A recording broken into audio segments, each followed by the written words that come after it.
ঘটনা ঘটেছে বাসন্তীতে, যে ঘটনা ঘটেছে সেটা আমরা জানতে পেরেছি, যেটা যে গোসাবার বিধায়ক শ্রদ্ধেয় সম্মানীয় জয়ন্ত লস্কর মহাশয়ের সম্পর্কে ওই ছেলেটি নাকি একটা মন্তব্য করে ফেসবুকে পোস্ট করেছিল। বক্তব্য হচ্ছে আমার, মন্তব্য পক্ষে যেতে পারে, বিপক্ষে যেতে পারে। যদি আইনত ব্যবস্থা নিতে পারে অবশ্যই নিতে পারে। যদি মন্তব্যটা মনে হয় যে আইনের বিরুদ্ধে কিছু করেছে, যে তাহলে সাইবার ক্রাইমে তার বিরুদ্ধে একটা নোটিশও করতে পারে, তার বিরুদ্ধে জানাতে পারে সাইবার ক্রাইমে। কিন্তু দুঃখের বিষয়, ওখানকার মানুষ নয়, সারা রাজ্যের যারা তৃণমূলের নিচু শ্রেণীর নিচু তলার কিছু কিছু মানুষ আছে, তারা নিজের হাতে আইনটা তুলে নিচ্ছে। সেই জন্য ওকে শাস্তি দেওয়া হবে। কারণ জয়ন্ত মণ্ডলের নামে এই ধরনের মন্তব্য কেন করবে? যেটা ওদের পছন্দ নয়, ওনার নামে কেন এই ধরনের মন্তব্য করবে?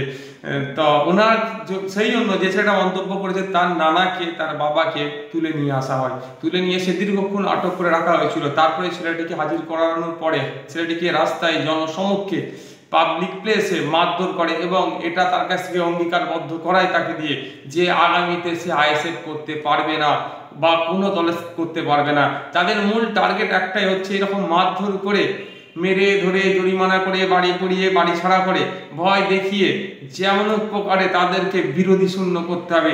অর্থাৎ পঞ্চায়েত ভোট আসছে, পঞ্চায়েত ভোটের আগে যে সমস্ত বিরোধীরা আছে তাদেরকে ঘরে ঢুকিয়ে দিতে হবে। অ্যাকচুয়ালি পতাকা ঝান্ডা না থাকে, কোনো বিরোধী দল না থাকে, এই প্রোপাগান্ডা সারা রাজ্য জুড়ে কিন্তু চালাচ্ছে কিছু কিছু তৃণমূলের নিচতলার কর্মীরা, যাদের দ্বারাই কিন্তু আক্রান্ত হচ্ছে। প্রতিনিয়ত আমরা খবর পাচ্ছি যে আমাদের কর্মীরা আক্রান্ত হচ্ছে, বিরোধী কর্মীরা আক্রান্ত হচ্ছে, সংযুক্ত মোর্চার কর্মীরা আক্রান্ত হচ্ছে। আজকে সংযুক্ত মোর্চার দু জায়গায় কর্মী আক্রান্ত হয়েছে। একটা হচ্ছে আপনার ভাঙড় থানার মধ্যে প্রাণগঞ্জ অঞ্চলে, সে অপরাধ তার, সে সংযুক্ত মোর্চা করে, তাকে এতটাই মারধর করেছে, ভাঙড় 1 নম্বর ব্লকের হসপিটাল থেকে ট্রান্সফার করে তাকে চিত্তরঞ্জনে নিয়ে যেতে হচ্ছে। এই রকম পরিস্থিতি চলছে রাজ্যে। আর একটা জায়গায় আক্রমণ করেছে, আমার কাছে যে খবরটা এসেছে সেটা পাঁচলাতে এমনি মিথ্যা কেস দিয়ে একাধিক মানুষকে বাড়ি ছাড়া করে রেখেছে। যে কটা মানুষ এখন ওই মিথ্যা কেস খায়নি, যারা বাড়ি আছে, তাদেরকে দেখে দেখে ধরে ধরে মারধর করছে।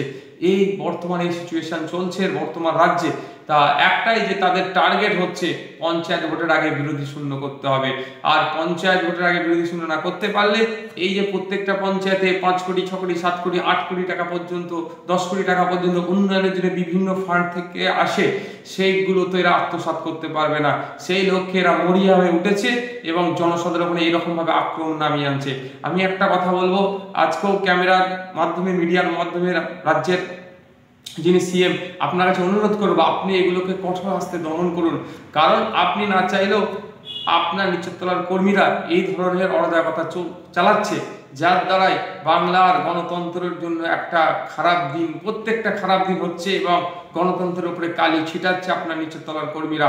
তাই আপনার কাছে অনুরোধ রাখবো, আপনি এগুলো কঠোর হস্তে দমন করুন, এবং সাথে সাথে যারা এই ধরনের অরাজকতা চলছে, সংবিধান বিরোধী কর্মকাণ্ড করছে, মানুষের মারধর করছে, জনসমক্ষে এই ধরনের ফতোয়া জারি করছে, এই দল করতে পারবে না, ওই দল করতে পারবে না, এইগুলোকে রুখুন এবং দৃষ্টান্তমূলক শাস্তি দিন, যার দ্বারা আপনার দলের এবং আপনারও নামের একটা সুবিচার পাবে।